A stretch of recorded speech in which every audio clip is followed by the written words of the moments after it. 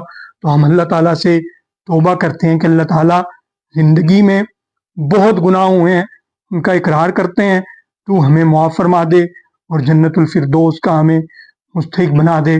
اللہ تعالیٰ سے دعا ہے کہ وہ ہم سب کو ان باتوں پر عمل کرنے کی توفیق عطا فرمائے اور ہم سب کو قرآن پاک کے حقوق ادا کرنے کی توفیق عطا فرمائے۔ جزاکم اللہ خیر۔